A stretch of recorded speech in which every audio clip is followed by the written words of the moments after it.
ఫిబ్రవరి 14న జరిగే అధిక జన మహాసంకల్ప సభకు లక్షలాదిగా తరలిరండి. స్థలం Bible Mission grounds, Nagarjuna university ఎదురుగా, గుంటూరు. శాసనసభలో ఈరోజు గౌరవ ముఖ్యమంత్రి గారు తాను ముఖ్యమంత్రి అనే విషయాన్ని మర్చిపోయి, సంయమనం కోల్పోయి, ఊందాతనాన్ని కోల్పోయి మాజీ ముఖ్యమంత్రి పైన పరుష పదజాలంను ప్రయోగించడం జరిగింది. అసభ్య పదజాలాన్ని ఉపయోగించడం జరిగింది. దీన్ని మేము తీవ్రంగా ఖండిస్తున్నాం. శాసనసభలో ముఖ్యమంత్రి గారు మాట్లాడిన అసభ్య పదజాలం పైన అవకాశం ఇవ్వమని అడిగితే ఎన్నిసార్లు గొంతెత్తి అరిచినా స్పీకర్ గారు మాకు అవకాశం ఇవ్వలేదు.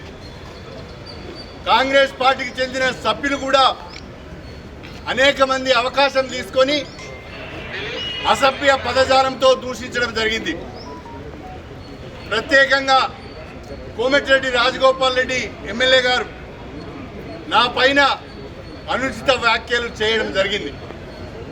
వాటన్నిటి నుంచి కూడా రికార్డు నుంచి తొలగించాలని చెప్పి ముఖ్యమంత్రి గారు ఎల్ఓపి గారి పైన చేసిన అసభ్య పదజాలాన్ని వివిధ శాసనసభ్యులు మా పైన చేసిన అసభ్య పదజాలాన్ని రికార్డ్స్ నుంచి తొలగించాలని కోరుదామంటే ముఖ్యమంత్రి గారు, స్పీకర్ గారు మాకు అవకాశం ఇవ్వలేదు, మాకు మైక్ ఇవ్వలేదు. దాదాపు ఒక 20 నిమిషాల మేము శాసనసభలోనే నిలబడి అంతెత్తి స్పీకర్ గారి వైపు అవకాశం ఇవ్వమని అడిగినా వారు మాకు అవకాశం ఇవ్వలేదు. పైపెచ్చు మేము ఉండగానే అవకాశం కోరని సభ్యులకు కూడా అవకాశం ఇచ్చి వారి చేత మమ్మల్ని తిట్టించడం జరిగింది. ఇది చాలా దుర్మార్గమైన సాంప్రదాయం. శాసనసభ వ్యవహారాలకు సంబంధించిన విషయం ఇది.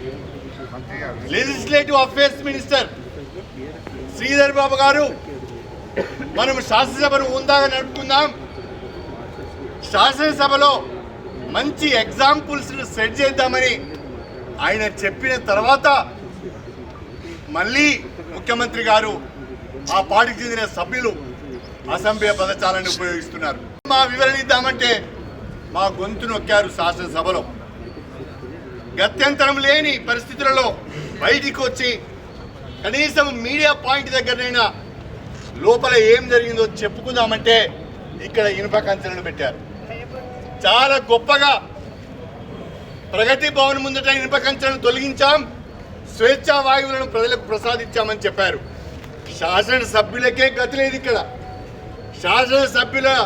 శాసనసభ ప్రాంగణంలో శాసనసభ్యులు తిరగటానికే అనేక రకాలైన ఆంక్షలు, ఇక్కడ కంచెలు. ఇంకా చెప్పుకోవడానికి సిగ్గు లేకుండా మేము బ్రహ్మాండంగా స్వేచ్ఛా వాయువులను ప్రసాదించామని చెప్తున్నారు. దీన్ని మేము తీవ్రంగా ఖండిస్తున్నాం. తెలంగాణ ప్రజలు కూడా గమనించవలసిందే నేను కోరుతున్నాను.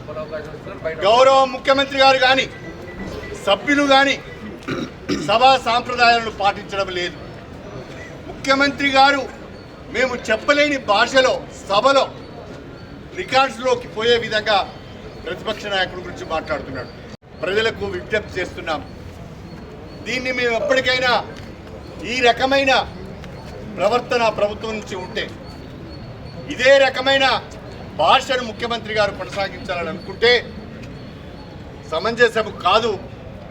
అంతే తీవ్ర స్థాయిలో మీరు మా వైపు నుంచి కూడా దాడిని ఎదుర్కోవాల్సి వస్తుంది అని చెప్పి నేను ఈ సందర్భంగా తెలియజేసుకుంటున్నాను.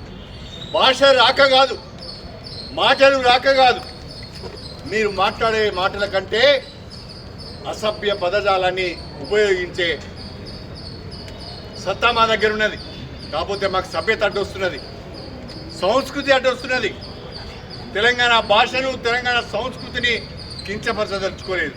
అందుకనే ముఖ్యమంత్రి గారి పట్ల ఆ అసభ్య పదజాలాన్ని మేము వినియోగించుకోవడం లేదు. స్పీకర్ గారు అందరికీ సమాన అవకాశాలు కల్పించాలి. ఎవరిపైన ఎవరైనా ఆరోపణలు చేసినప్పుడు వివరణ ఇచ్చుకునే అవకాశం ఇవ్వాలి. ఎల్ఓపి అనే గౌరవం లేకుండా సభలో మాట్లాడుతున్నప్పుడు కనీసం స్పీకర్ గారు మైక్ కట్ చేయాలి. అది కూడా చేయడం లేదు. దీన్ని మేమందరం తీవ్రంగా ఖండిస్తున్నాం. కనీసం మీడియా పాయింట్ దగ్గర చెప్పుకోవడానికి కూడా అవకాశం ఇవ్వని ఈ ప్రభుత్వం యొక్క దుశ్చర్యను ప్రజలందరూ కూడా గమనించాలని చెప్పి విజ్ఞప్తి చేస్తున్నాం. మరిన్ని వీడియోస్ కోసం ఛానల్ ని సబ్స్క్రైబ్ చేయండి. లేటెస్ట్ అప్డేట్స్ కోసం వాట్సాప్ ఛానల్ ని ఫాలో చేయండి. అండ్ లింక్ డిస్క్రిప్షన్ లో ఉంది.